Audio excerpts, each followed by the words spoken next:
Monroe Meyer Institute is a center for children with developmental disabilities, and we have a large percentage of our children are on the autism spectrum. We have developed 2 social skills groups for children with autism, one for the school-age children and then one for the adolescents. We offer, it's called PEERS. It stands for the Program of Evaluation and Enrichment of Relational Skills. It was developed by Langstrom and Frankel.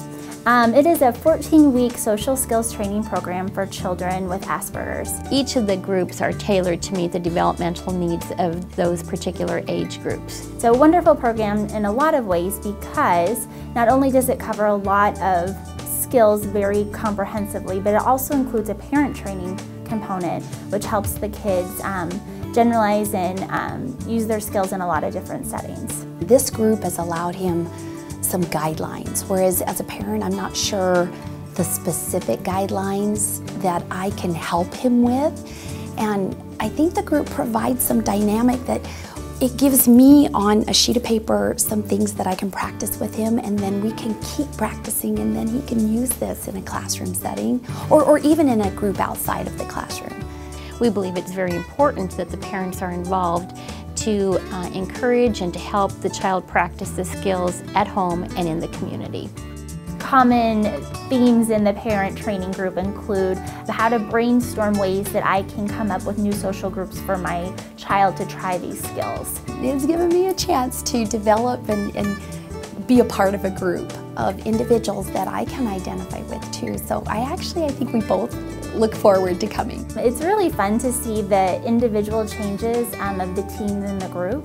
For example, some kids will come in and have had no friends and really very little social interaction outside of school or their family. I have had a few new experiences I usually wouldn't have had. Like I've called a few people that I usually wouldn't, because I usually don't talk to other people on the phone directly. It might be that they're able to maintain a phone conversation for 10 or 15 minutes, or be able to have a friend over to their home, which they've never done before in their life. I think that the main reason we wanted to enter into a group like this was to give Seth more confidence in his ability to speak within a group of kids, especially his own age. I always have to do eye contact. And eye contact means it's looking at somebody while talking. And sometimes they have to let people talk. Right now we do have peer models who are also helping the school-age children here in the clinic, and we're hoping then that not only do we teach the peer models to be models in their own schools with children who might have autism, it also is helping our children here in the clinic learn the skills better. Well, I do want to work on staying focused. I think that it's socially very critical for these children to know that they are part of a group, that they belong. They have really increased my application of them, because usually I'm not very conversive with other people, but it has increased that a lot. Our goals for the children are very individual, so one parent might be thrilled, to find that their child can, hold a phone conversation by the end of this group. Other parents are finding that their child is really blossoming more at school and their other social activities. These kids are bright. They just have different ways to communicate, and this is just, being here has allowed us to, I think, identify Seth's strengths and to hone in on his, perhaps, the skills he needs to work on. Many of our children come into the group without having any friends.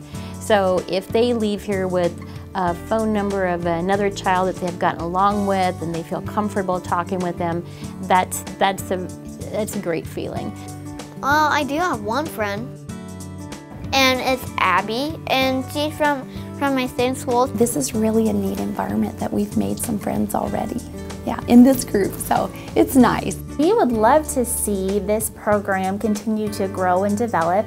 To see that maintenance of the skills down the road in the natural environment or even in the clinic setting, then I feel like we've done our job.